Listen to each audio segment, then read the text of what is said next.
11వ episode. Room ముందు వైపు తలుపు ఎవరో దబదబామని బాతున్నారు.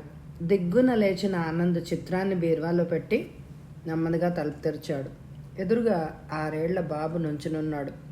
నవ్వుతూ చూస్తున్న ఆనంద్ చేతిలో ఓ చిన్న పొట్లం ఉంచి అక్క ఇవ్వమంది అంటూనే గబగబా మెట్లెక్కి పైకి వెళ్ళిపోయాడు. బాబును అనుసరించి పైకి వెళ్ళిన ఆనంద్ చూపులకు పై మెట్టు మీద నుంచున్న రాగిణి కనిపించింది. తను చూడాలనుకున్న పెళ్లి కూతురు అలంకరణలో రాగిణి కనిపించగానే అందంగా మెరుస్తున్న కళ్ళతో ఒక్క క్షణం రెప్పవాల్చకుండా అలాగే చూస్తూ ఉండిపోయిన ఆనంద్ వైపు చూసి అప్పటికే ఆనంద్ కళ్ళతో కలిసిన కళ్ళల్లో అతి వేగంగా ఊరుతున్న కన్నీళ్లను దాచుకునే ప్రయత్నంలో కళ్ళు కిందకు దించిన రాగిణి కళ్ళ నుంచి ముత్యాల సరాల్లాగా తెగిపడ్డాయి కన్నీళ్లు. ఏదో అనాలని పెదవులు కదిలించిన ఆనంద్ మాట పెదవుల మీద ఉండగానే పదక్కయ్య లోపలికి వెళ్దామంటూ పైకి చేరిన ఆ బాబుతో పాటు లోపలికి వెళ్ళిపోయింది రాగిణి. ఆ బాబు చేతికిచ్చి వెళ్ళిన చిన్న పొట్ల మంచం మీదే పడిపోయింది. విప్పి చూసిన ఆనంద్ కళ్ళకు తెల్లగా మెరుస్తున్న వెండి గజ్జల పట్టాలు కనిపించాయి. చేతిలోకి తీసుకోగానే ఆనందంగా చిరు శబ్దం చేస్తూ రాగిణి జ్ఞాపకాల్ని రేపాయి. అందులో ఉన్న పేపర్ తీసి చూశాడు వణుకుతున్న చేతులతో. నందు, నీకు అత్యంత ఇష్టమైన నా కాలి అందలివి. ఇవి నా కాళ్లకుండి శబ్దం చేసినప్పుడల్లా గడిచిపోయిన మధుర స్మృతులు జ్ఞాపకం చేసి చిత్రవద చేస్తాయి నన్ను. నాకు నరకాన్ని సృష్టించే ఈ శబ్దం నీకు స్వర్గాన్ని సృష్టించగలదేమో అనే ఆశ. ఇవి నీకే అంకితమిస్తున్నాను. ఇంకొక చిన్న ప్రార్థన. పెళ్లి మండపంలో దయచేసి నువ్వు నాకు కనిపించకు. నా గుండె చాలా బలహీనం నందు. నీకున్నంతటి ఆత్మస్థైర్యం నాకు లేదు. ఒకవేళ నిన్ను చూసిన క్షణంలో నాలో చెలరేగే భావాన్ని నేను కంట్రోల్ చేసుకోలేకపోతే అందరి ముందు నవ్వుల పాలవుతాను. నన్ను ఆ దుస్థితికి తీసుకురావనే ఆశతో రాగిణి. రాగిణి, నిన్ను మండపంలో చూడకూడదని శాసించావు, కానీ అది ఎలా సాధ్యం? అది నా వల్ల అవుతుందా? ఈ ప్రాణం లేని గజ్జలు నాకు స్వర్గాన్ని సృష్టిస్తాయి అని అనుకున్నావా? వీటి అందం, వీటి శబ్దం స్వర్గం సృష్టించగలిగేది నీ కాళ్ళకు ఉన్నప్పుడే. నీ పాదాలకు అలంకరించగానే ఇవి జీవం పోసుకుంటాయి. అప్పుడు వెలువడేదే సజీవ శబ్దం. విడిగా ఇవి ఎప్పుడు మోగినా, ఎక్కడ మ్రోగినా జీవం లేని శబ్దం. రాగిణి, నా జీవితంలో అనురాగ తరంగాల వెల్లువెలా పొంగించి చిరు గజ్జల శబ్దంతో, చిరునవ్వు ముఖంతో, వసంత శోభల నా హృదయంలో మెరిసి వెలసిన నీ ఆనంద ఆగమనంతోనే కొంతకాలమైనా నా జీవితాన్ని నీ అనురాగామృతంతో మధురతరం చేసిన నా రాగ తరంగిణివి. నిన్ను మర్చిపోవడం అనేది నాకు ఈ జన్మలో సాధ్యం కాదు అనుకుంటూ ఆ పట్టాలను పెదవులు కానించుకుని మంచం మీద ఒరిగిపోయిన ఆనంద హృదయం కట్టలు దించుకొని వెలుగు వల్ల పొంగాయి కన్నీళ్లు. అందరూ ముద్దు పెట్టుకుంటూ అలాగే నీరసంగా కళ్ళు మూసుకున్నాడు ఆనంద్. మధ్యాహ్నం అందరు భోజనాలు అయిపోగానే తీరిగ్గా కూర్చుని తాంబూలం వేసుకుంటున్న జగదీష్ రంగా వచ్చి తనతో తన రూమ్కి రమ్మని ఒక ముఖ్యమైన విషయం మాట్లాడాలని బలవంతం చేయడంతోనే అయిష్టంగానే బయలుదేరక తప్పలేదు. ఇద్దరు రూమ్ చేరేసరికి అప్పటికే అక్కడికి వచ్చి వాళ్ళ కోసం వీక్షిస్తున్న రాధిక కనిపించింది. రాధికను చూడగానే రంగా, నేను వస్తాను రా, నాకు వేరే పని ఉంది అంటూ వెనుదిరిగాడు. అకస్మాత్తుగా ముందుకు పరిగెత్తుకొచ్చిన రాధిక జగదీష్ చేయి పట్టుకుంటూ, జగ్గు ప్లీజ్ ఒక్క 5 నిమిషాలు నాకు మాట్లాడే అవకాశం ఇవ్వు. నువ్వు చెప్పిన షరతులన్నీ నాకు సమ్మతమే. ఆ తర్వాత ఎట్టి పరిస్థితుల్లో నా వల్ల నీకు అసంతృప్తి కలిగించను. ప్లీజ్ ఒక్కసారి లోపలికి రాజగ్గు అంటూ ప్రాధేయపడడంతో క్రీగంట రంగా వైపు చూసి ధీమాగా కాళ్ళ ఎగరేసుకుంటూ ఎర్ర గులాబీలాగా మెరిసిపోతున్న రాధిక భుజం చుట్టూ చేయి వేసి, ఓకే డియర్ గెటిన్ అంటూ ముందుకు అడుగు వేశాడు చిన్నగా కొంటగా నవ్వుతూ. రంగనాథ్ నెమ్మదిగా బజారు వైపు సాగిపోయాడు ఆలోచిస్తూ. రాధిక ఈ పరిస్థితుల్లో ఇంకొన్ని గంటల్లో పరాయివాడు కాబోతున్న జగ్గుతో ఏం మాట్లాడుతుంది? వాడి మీద పిచ్చి ప్రేమ పెంచుకుంది అమాయకురాలు. అందుకే అంతగా బాధపడుతోంది. అరే, రూమ్లో కాఫీ అయినా లేదే, ఫ్లాస్క్ తీసుకురావాల్సింది. కాఫీ పోయించుకునే పని. సరే, మరో 1 గంట తర్వాత హోటల్ కుర్రాడికి చెప్పి పంపించొచ్చులేమ్మని చౌరస్తా వైపు దారి తీశాడు రంగనాథ్. రూమ్లోకి వెళ్ళగానే వీధి తలుపులు జాగ్రత్తగా గడియ వేసింది రాధిక. చిన్నగా నవ్వుతూ వెనుతిరిగి తను నవ్వుతూ రాధికను సమీపించాడు జగదీష్. రాధీ డియర్, ఇప్పటికి నా మాటలు వంటబట్టాయి అన్నమాట. మొదటే విని ఉంటే ఎంత బాగుండేది. మొన్న అనవసరంగా ఆవేశం తెచ్చుకొని నన్ను బాధపెట్టి నువ్వు బాధపడ్డావు. ఫోన్లే, ఎప్పటికైనా నన్ను అర్థం చేసుకున్నావు, అంతే చాలు. Come on dear, you look lovely in this dress, just like red rose అంటూ 2 చేతులతో అమాంతం రాధికను ఎత్తుకొని మంచం వైపు దారి తీశాడు. 10 నిమిషాల వరకు రాధిక జగదీష్ చెప్తున్న తన భవిష్యత్తు కార్యక్రమాల గురించి వింటూ గడిపేసింది. తర్వాత నెమ్మదిగా జగదీష్ చేతుల్లోంచి తప్పుకొని లేచి కూర్చుంటూ జగదీష్ కళ్ళల్లో కళ్ళుంచి చూస్తూ, జగ్గు, ఈరోజు నీ మ్యారేజ్ డే కదూ, కానీ లెక్క ప్రకారం ఇదే మనం మొట్టమొదట కలుసుకున్న రోజు. అందుకే మళ్ళీ నిన్ను వెతుక్కుంటూ నేనే వచ్చాను. Let us celebrate in this forgettable day. మన కోసం పాయసం తయారు చేసి తెచ్చాను అంటూ నెమ్మదిగా సమ్మోహనంగా నవ్వుతున్న రాధికను అలాగే మళ్ళీ గుండెల మీదకి లాక్కుంటూ, ఓ మై స్వీట్ డార్లింగ్, నీకెంత గుర్తు మన మొట్టమొదటి పరిచయం ఈ రోజా? It is really wonderful day. What is surprise. మొత్తానికి ఈరోజు జన్మంతా మర్చిపోలేని రోజు అన్నమాట. రాగిణి మీద కక్ష తీర్చుకునే రోజు. నా స్వీట్ హార్ట్ నన్ను మళ్ళీ కరుణించి పలకరించిన రోజు. ఓ ఐఎమ్ డామ్ హ్యాపీ డియర్. పాయసం తీసుకురా, ఇద్దరం కలిసి తీసుకుందామంటూ రాధికను లేపి తను కూడా లేచి కూర్చున్నాడు. జగదీష్ కళ్ళల్లోకి సమ్మోహనంగా చూస్తూ నవ్వుతూ లేచి టేబుల్ మీద ఉంచిన ఫ్లాస్క్ తీసి పక్కనే ఉన్న 2 గ్లాసుల్లోకి పాయసం వంచింది. ఎందుకో పాయసాన్ని వంచుతున్నప్పుడు రాధిక చేతులు సన్నగా వణికాయి. అతి ప్రయత్నం మీద వణుకుతున్న పెదవుల మీద నవ్వు తెచ్చుకుంటూ 2 గ్లాసులు పట్టుకొని మంచం దగ్గరకు వచ్చింది. గ్లాస్తో పాటు రాధికను దగ్గరకు తీసుకుంటూ నవ్వుతూ పాయసం టేస్ట్ చూసిన జగదీష్, వండర్ఫుల్ పాయసం. పాయసంలో నీ బలపు కొంత రంగరించి తెచ్చావా రాది, ఎంత స్వీట్గా ఉంది అంటూ త్వరగా గ్లాస్ ఖాళీ చేస్తుంటే రాధిక ముఖమంతా చెమటలు కమ్ముకున్నాయి. తను తాగడం పూర్తి చేసి, కానీ డియర్, మళ్ళీ నాకు లేట్ అయిపోతుంది. ఏ రోజన్నా టైంకి ఇంటికి చేరుకోకపోతే నాన్నగారు రుద్రావతారం ఎత్తుతారు. ఇంకా చేయవలసిన తతంగాలేవో ఉన్నాయట. నువ్వు తాగే త్వరగా అంటూ రాధిక చేతిలోని గ్లాస్ తీసుకుని తన్నే స్వయంగా రాధిక నోటి దగ్గర ఉంచాడు. జగదీష్ కళ్ళలోకి తదేకంగా తమకంగా చూస్తూ పాయసాన్ని తాగేసి గ్లాసు విసిరి గదిలో పారేసి జగదీష్ గుండెలపై వాలిపోయి వెక్కి ఏడుస్తున్న రాధికను దగ్గరగా హత్తుకుంటూ, డోంట్ బి సిల్లీ డియర్, పెళ్ళవగానే నేను నీ మొహం చూడనేమోనను కదూ నీ బాధ. అలా ఎప్పుడు అనుకోకు. మనం ఎప్పుడు ఇలాగే ఆనందంగా గడపడానికి ఓ బంగ్లా తీసుకుంటాను. ఇక రాగిణి అంటావా, కుప్పస్థ మండూకంలా ఇంట్లో పడి ఉంటుంది. నా పగ చల్లారుతుంది. నా వలపుల రాణివి హమేషా నువ్వే రాది అంటూ ఏవేవో మాట్లాడుతూనే మత్తులోకి జారిపోయాడు జగదీష్. కన్నీళ్లతో చూస్తూ అతని గుండెలపై వాలిపోయింది రాధిక. మరి కొంతసేపటికి చౌరస్తాలో ఎవరో ఓల్డ్ ఫ్రెండ్ చిరకాలానికి కలవడంతో అతనితో మాట్లాడుతూ టైమే తెలియలేదు రంగనాథ్కు. అతను వెళ్ళిపోగానే త్వరగా తన రూమ్ వైపు అడుగులేశాడు. అప్పటికే ఆలస్యం అయిపోయింది అనుకుంటూ దూరానికి ఇంకా మూసి ఉన్న తలుపుల్ని చూసి తృప్తిగా నిట్టూర్చి నెమ్మదిగా గుమ్మంలోకి చేరి తలుపు తట్టాడు.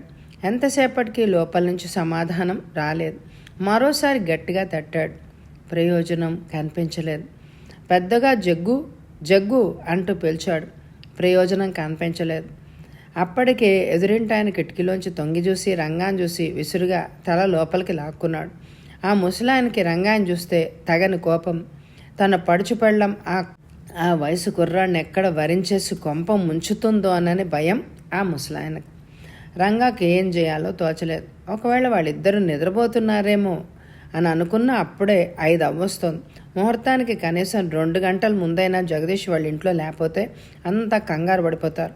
మరోసారి తలుపులు దబదబా బాది చూశాడు. పక్కింటి వాళ్ళు ఎవ్వళ్ళు ఊళ్ళో లేకపోవడంతో మంచిదైంది.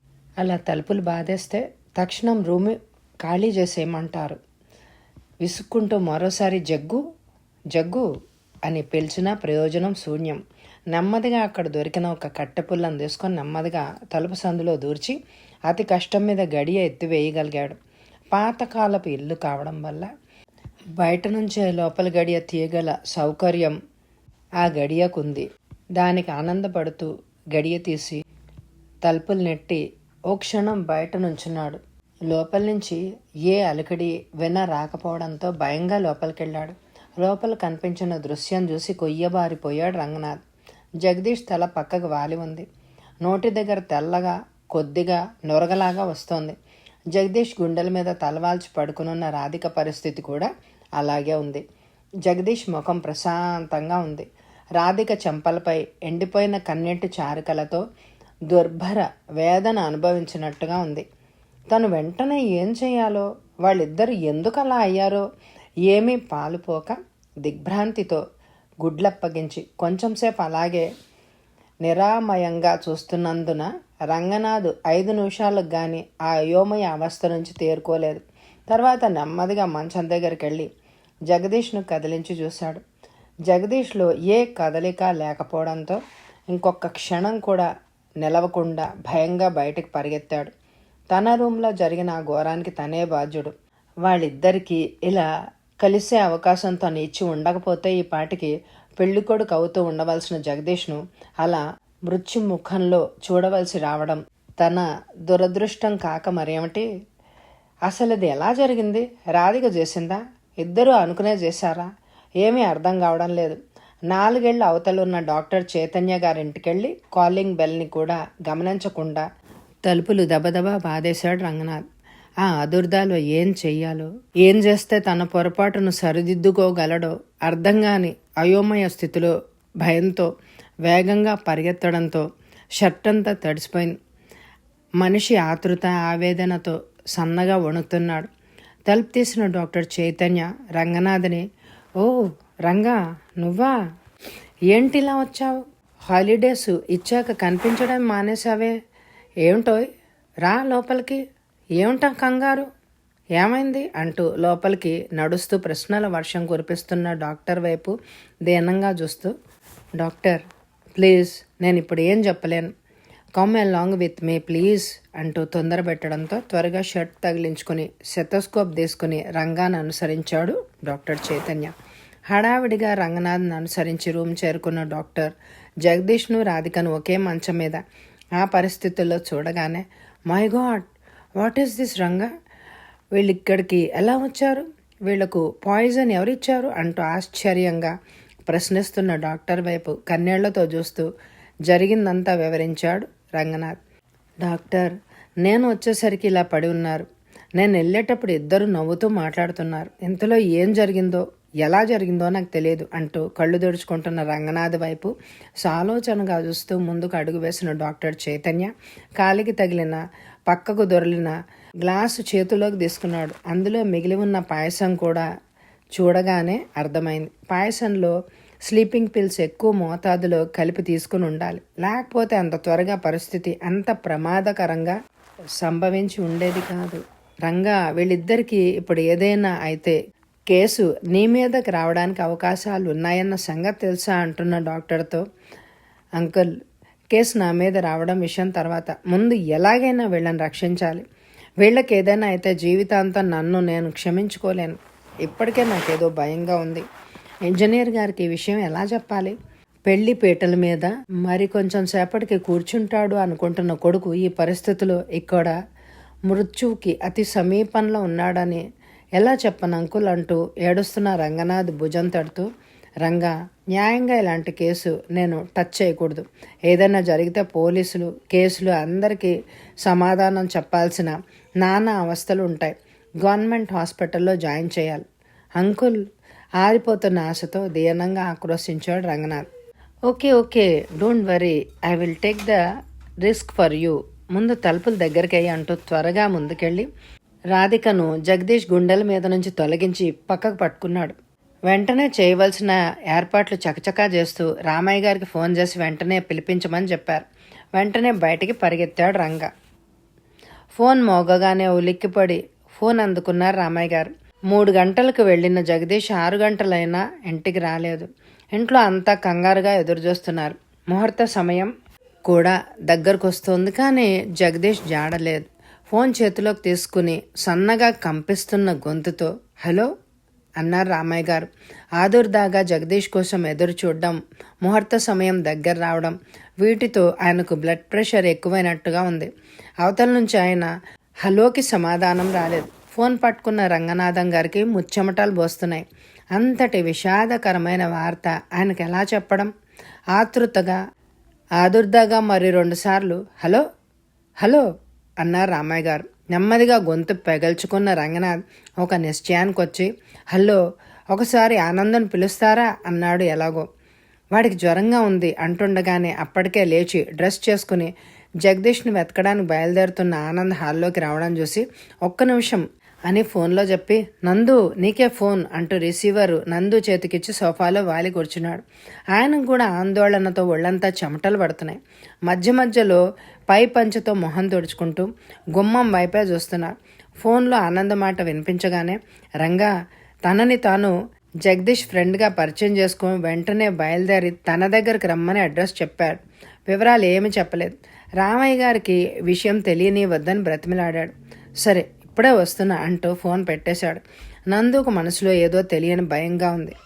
నిశ్చయంగా అతను జగదీష్ని గురించి వివరాలు ఏవో చెప్తాడు. ఏదైనా ప్రమాదం జరగలేదు కదా? మనసు కీడు శంకిస్తోంది. జగదీష్ ఎక్కడున్నాడో ఎలా ఉన్నాడో తెలియదు. బాబాయ్కి అసలే బ్లడ్ ప్రెషర్. ఆదుర్దా పడుతున్నారు. ముహూర్త సమయం దగ్గరికి వచ్చినా జగదీష్ రాలేదని నెమ్మదిగా ఆయన దగ్గరికి వెళ్ళి బాబాయ్ బాధపడకండి, ఎక్కడో ఫ్రెండ్స్ మధ్య చిక్కుకుని ఉంటాడు, నేను వెళ్ళి తీసుకొస్తాను, మీరు ధైర్యంగా ఉండండి, కావలసిన మిగతా ఏర్పాట్లన్నీ కానివ్వండి అంటూ గబగబా మెట్లు దిగి వెళ్ళిపోతున్న ఆనందను ఆపే శక్తి కూడా లేక అలాగే కూర్చుండిపోయారు రామయ్య గారు. జగదీష్ సమయానికి రాకపోతే సిటీలో తనకున్న పేరు ప్రతిష్టలు ఏం కావాలి? వచ్చిన బంధుమిత్రులకు ముఖం ఎలా చూపించాలి? ఈ పెళ్లి నిశ్చయం చేయకుండా ఉన్నా బాగుండేదేమో. ఏమైపోయాడు వీడు? వాడిష్ట ప్రకారమే వాడు కోరిన రాగిణినే నిశ్చయం చేశానే, లోపం ఎక్కడుంది? వాడు ఎందుకు ఇలా చేశాడు? ఎవరిని పరాభవించాలని పరిపరి విధాలుగా ఆలోచిస్తున్నారు రామయ్య గారు. సీతమ్మ గారు మాటి మాటికి గుమ్మంలోకి తొంగి చూసి కళ్ళు తుడుచుకుంటున్నారు. తన గారాబమే వాడిని ఎలా చెడగొట్టిందా? తండ్రి పరువు ప్రతిష్టల గురించి కూడా ఆలోచించకుండా జులాయిగా తిరుగుతున్న కడుపు తీపితో తను వాడిని వెనకేసుకొస్తోంది.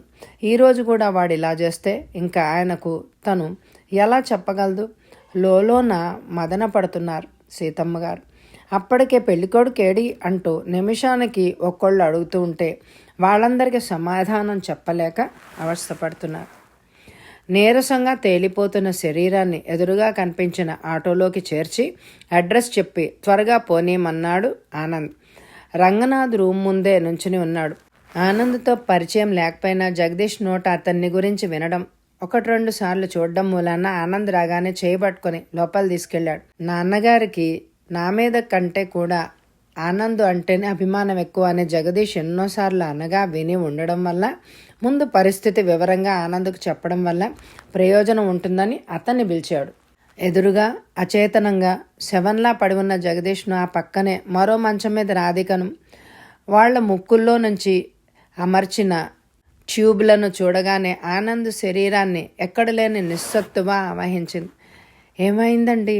ఇదంతా ఏమిటి? జగదీష్ ఎందుకు ఇక్కడికి వచ్చాడు? వాళ్ళిద్దరికీ ఏమైంది అంటూ ఆదుర్దాగా ప్రశ్నల వర్షం కురిపిస్తున్న ఆనంద్ వైపు చూడలేక తల వంచుకున్నాడు రంగనాథ్. దగ్గరే ఉన్న నర్సుకేవో ఇన్స్ట్రక్షన్స్ ఇస్తున్న డాక్టర్ దగ్గరికి వెళ్ళి, డాక్టర్, మా జగదీష్కి ఏమైంది? మీరైనా చెప్పండి ప్లీజ్ అంటూ చేతులు పట్టుకుని అర్థిస్తున్నట్టు అడుగుతున్న ఆనంద్ వైపు చూసి, ఎవరు మీరు? మీకేమవుతాడు అతను అన్నాడు డాక్టర్. నా పేరు ఆనంద్, ఈ జగదీష్ మా బ్రదర్. ప్లీజ్ డాక్టర్, ఎప్పుడైనా చెప్పండి ఏమైంది వీళ్లకు అంటున్న ఆనంద్ భుజం మీద చెయ్యేసి, ఐఎమ్ సారీ ఆనంద్, మీ బ్రదరు ఈ అమ్మాయి ఇద్దరు స్లీపింగ్ పిల్స్ చాలా ఎక్కువ మోతాదులో తీసుకున్నారు. అది వాళ్ళు కావాలనే తీసుకున్నారు, లేక ఎవరైనా వాళ్లకు తెలియకుండా పాయసంలో కల్పించారు, అది వాళ్ళు లేస్తే గాని చెప్పలేం. మొత్తానికి స్లీపింగ్ పిల్స్ కలిపిన పాయసం ఇద్దరూ తాగారు. రంగా చెప్పిన ఈ మాటల్ని బట్టి అది ఆ అమ్మాయి కలుపుకొని వచ్చి ఉండవచ్చునని అనుమానం. తను ప్రేమించిన వాడు తనని కాదని మరొకరిని పెళ్లాడబోతున్నాడు అనే బాధ, అసూయ, తనకు ద్రోహం చేస్తున్నాడు అనే కక్ష ఏమైనా అమ్మాయిలో పనిచేసి ఉండొచ్చు. ఆ ఆవేశంలో ఆ పని చేసి ఉండొచ్చు. అయితే ఆ అమ్మాయి కూడా ఆ విషయాన్ని తీసుకోవడం వల్ల వేరే ఎవరైనా కలిపారేమో అనే అనుమానం వస్తోంది. అలా కాకపోతే ఆ అమ్మాయి అమర ప్రేమకు నిదర్శనంగా తన ప్రియుడితో పాటు తాను ప్రాణం విడవాలి అని అనుకుందేమో. Quiet possible. మరి మీ నాన్నగారికి ఈ విషయం తెలియజేయలేదా? ఆయన రాలేదే అంటూ అడుగుతున్న డాక్టర్ వైపు ఒక క్షణం అయోమయంగా చూసి, లేదు డాక్టర్, ఆయనకు బ్లడ్ ప్రెషర్ ఉంది డాక్టర్.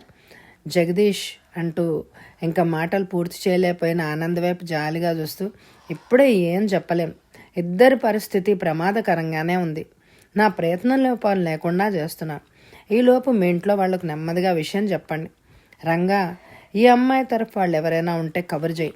అలాగే ఈ మెడిసిన్స్, సెలైన్ బాటిల్స్ కొనుక్కురా అంటూ ఒక పేపర్ రంగా చేతిలో పెడుతున్న డాక్టర్ దగ్గర నుంచి తను తీసుకుంటూ, నేను తెస్తాను డాక్టర్, మీరు ఇక్కడే ఉండండి రంగనాథ్, మెడిసిన్స్ తీసుకొని వచ్చేస్తాను అంటూ వెళ్ళాడు ఆనంద్.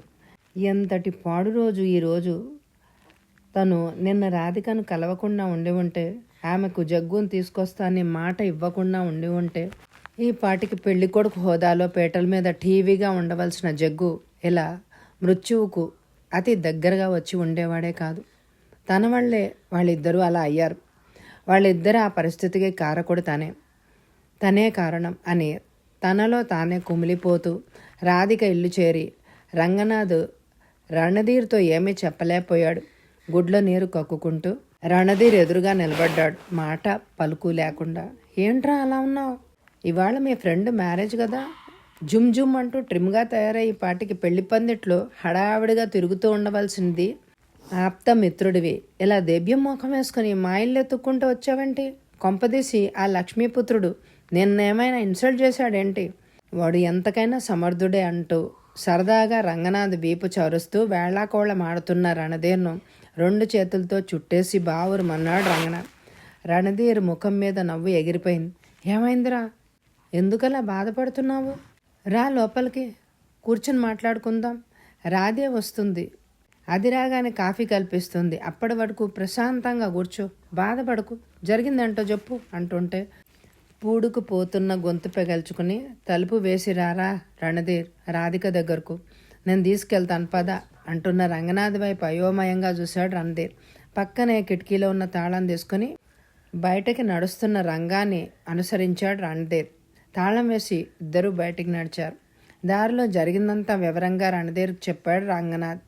అంతా విన్న రణధీర్ మౌనంగా కన్నీరు గార్చాడు. అఘాయిత్యపు పనేమైనా చేస్తుందేమో అనే అనుమానం నాకు రాకపోలేదురా. అయితే నేను చెప్పిన మాటల్ని విని కొంతైనా ధైర్యం తెచ్చుకుని ఉంటుంది అని అనుకున్నాను. దానికి మొదటి నుంచి రోషం ఎక్కువే. ఒక చిన్న మోసాన్ని, అబద్ధాన్ని కూడా భరించలేదు. అలాంటిది అంత నమ్మించి జగదీష్ చేసిన పరాభవం దాని గుండెల్ని దహించేసి ఉంటుంది. అందుకే ఇంతటి సాహసానికి పూరుకుంది. నువ్వు ముందే నాతో ఒక్క మాట చెప్పి ఉంటే, వాళ్ళ స్నేహం ఇంతగా ముదిరిపోయిన సంగతి తెలిసి ఉంటే, నేను జగదీష్ నాన్నగారిని ఒప్పించో, అలా సాధ్యం కాకపోతే బలవంతంగా అన్నైనా జగదీష్ రాధికల పెళ్లి జరిపించేవాడిని. చెల్లెలి తల దగ్గర స్టూల్ జరుపుకొని కూర్చున్న రణధీర్ను చెల్లెలి తల మీద చెయ్యేసి ఎంతో ధైర్యంగా కనిపిస్తున్న ఆ ముఖంలోకి చూడగానే కొనల్లో నిలిచిన నీళ్లు టపటపా రాలి రాధిక ముఖమే పడ్డాయి. తన చేతి రుమాలతో చెల్లెల మొహం తుడుస్తూ, జగ్గు ఎంత నీచానికి ఒడిగడతాడని నేను అనుకోలేదమ్మా. ఏదో సోషల్గా స్నేహంగా కలిసి తిరుగుతున్నారని అనుకున్నానే, కానీ వాడు నీ జీవితంతో ఆడుకున్న సంగతి నాకు తెలియదురాది. నాకెందుకు చెప్పలేదమ్మా? ఆ విషయం నాకు ముందే చెప్పి ఉంటే వాడి మెడలు వంచైనా నా ఫ్రెండ్స్ అందరి సమక్షంలో నీ మెడలో తాడిగట్టిచ్చేవాడినమ్మా. నువ్వు తొందరపడ్డావమ్మా. కనీసం నీ శ్రేయస్సు కోరే అన్నయ్యకు నీ మనసు విప్పి చెప్పలేకపోయావు. వాడి పెళ్లి నిశ్చయమైనప్పుడైనా నీ పరిచయం హద్దులు మీరైన విషయం నాకెందుకు చెప్పలేదు? నిన్ను దండిస్తానని భయపడ్డావా రాదే? పోనీ వాడికి ఆ ఉద్దేశం లేదేమో, ఊరికే స్నేహం చేశాడేమో అని ఎంత విశాలంగా ఆలోచించానమ్మా వాడి గురించి. కానీ